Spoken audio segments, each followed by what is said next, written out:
Hello बच्चों, कैसे हो आप? अच्छे हो ना? चलो आज हम हिंदी में करेंगे कक्षा 3 पाठ 8 प्रकरण 8 पुरस्कार। क्या है? पुरस्कार। अब पुरस्कार यानी क्या? तो हम कोई अच्छा काम करते तो हमें क्या मिलता है? पुरस्कार मिलता है, बराबर। तो चलो हम पाठ पढ़ेंगे और आप लोग मेरे साथ पाठ पढ़ेंगे और समझेंगे उसे। मैं तो समझाऊंगी पर आपको शब्द पढ़ते आने ज़रूरी है। ओके, तो चलो। हिमाचल में एक छोटा सा गांव था। गांव में राम सिंह नामक एक किसान रहता था। अब किसान आपको पता है ना, जो खेती करता है वो किसान। उसके पास खेत बहुत कम थे।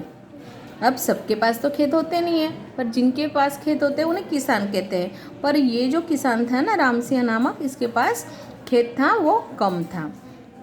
मुश्किल से वह अपना और पत्नी का भरण पोषण कर पाता था। कष्टों के बावजूद राम सिंह ईमानदारी से जीवन बिता रहा था। अब उसका विश्वास था कि सादगी और सच्चाई की ही विजय होती है। अगर हम चोरी करेंगे और किसी के साथ गलत व्यवहार करेंगे तो हम अच्छे से रह सकते हैं क्या? नहीं। तो उसे विश्वास था कि सादगी यानी सरलता से, सादेपन से हम रहेंगे और सच्चाई से रहेंगे, सबके साथ अच्छा व्यवहार करेंगे तो विजय सच्चाई की होती है। फिर एक दिन की बात है, गांव से कुछ दूर राज्य की राजधानी में वार्षिक उत्सव मनाया जाने वाला था। अब वार्षिक उत्सव मतलब वर्ष के अंत में एक पूरे वर्ष के हिसाब से हम एक उत्सव मनाते हैं। तो अपने यहाँ पे मनाते हैं, पर गांव में कैसे होता है कि राजधानी के शहर में मनाने वाले थे वो लोग। और उत्सव क्या था कि सारे गांव के लोग उत्सव में शामिल होने के लिए विभिन्न तैयारियां कर रहे थे। राम सिंह की पत्नी की भी इच्छा हुई कि उत्सव में भाग ले, किंतु गरीब होने के कारण वह अपना मन महसूस कर रह गई।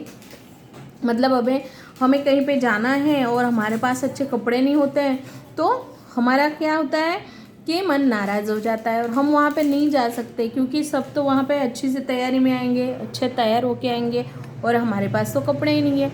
ये सोचकर उनकी पत्नी क्या हो गई, तो उदास हो गई और महसूस कर रह गई।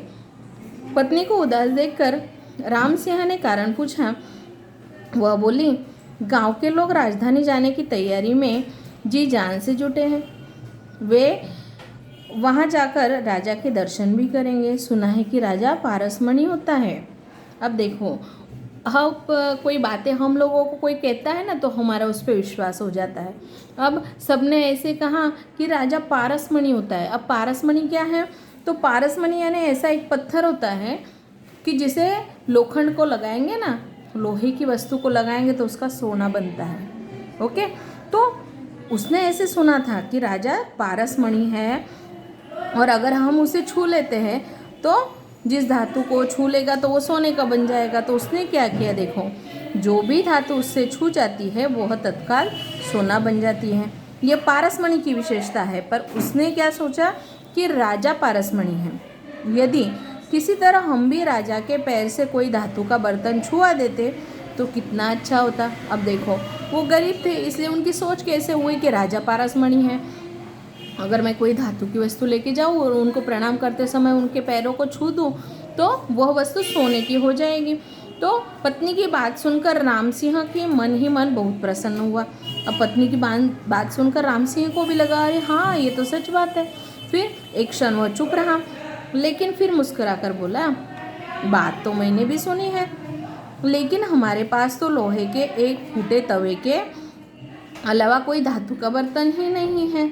इस बारे में सोचने से फायदा भी क्या? पत्नी के मन में आस जगी। उसने कहा, तो तुम इस तवे की को लेकर राजधानी चले जाओ। वह महाराज जैसे ही इसे छू देंगे तत्काल यह सोने का हो जाएगा। फिर हम जीवन भर सुख से रहेंगे। अब राम सिंह के मन में भी आशा की किरण उदित यानी जागृत हुई। उसने भी क्या सोचा कि हाश ऐसे हुआ तो कितना अच्छा हुआ। तो उसे भी आस लगी।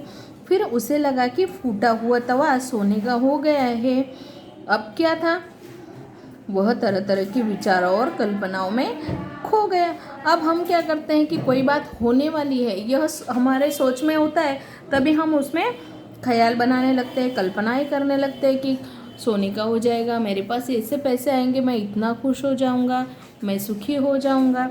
तो कुछ देर बाद उसने तवा लेकर राजधानी जाने का निश्चय कर लिया। अब तो पत्नी भी खुश और पत्नी की खुशी का पारावार नहीं रहा। अब क्या हुआ, शाम को उसने जल्दी से रोटियां बनाई और फिर तवे को मिट्टी से भली भांति साफ कर और एक और रख दिया। अब उसने अपनी पत्नी ने क्या किया, उसकी पत्नी ने, किसान की पत्नी ने, फिर अगले दिन प्रातःकाल राम सिंह तवा लेकर राजधानी की ओर चल पड़ा। अब चलते चलते शाम को अंधेरा होने तक वह राजधानी पहुंच गया। उत्सव के कारण राजधानी में बड़ी चहल पहल थी। भीड़ भड़ाके को देखकर वह विस्मय से डूबे बिना न रहा। अब उसके सामने रात को ठहरने की समस्या उठ खड़ी हुई। राजधानी में न उसका कोई सगा संबंधी था, न ही जान पहचान वाला। उसके पास रुपए होते तो भी वह कहीं आराम से रात बिता सकता था। पर थोड़ी देर के बाद राम सिंह उस भीड़ भाड़ में से अपने को अकेला सा अनुभव करने लगा। अब देखो, अपने पास पैसे नहीं होते ना तो हम क्या कर सकते, तो हम कुछ नहीं कर सकते और हम अकेले हो जाते, भले कितनी भी भीड़ हो। ना तो हमारा कोई, उसका वो यहाँ पे कोई पहचान वाला था, ना उसके पास पैसे थे। तो सहसा उसे सराय का ख्याल आया और वह लोगों से पता पूछने लगा और सराय की ओर चल पड़ा। कुछ देर के बाद वह सराय में जा पहुंचा। अब सराय यानी क्या कि रुकने का एक ठिकान, बराबर। तो आगे उसके बारे में बताया गया है। तो आप लोग अपना ख्याल रखना। बाय बच्चों।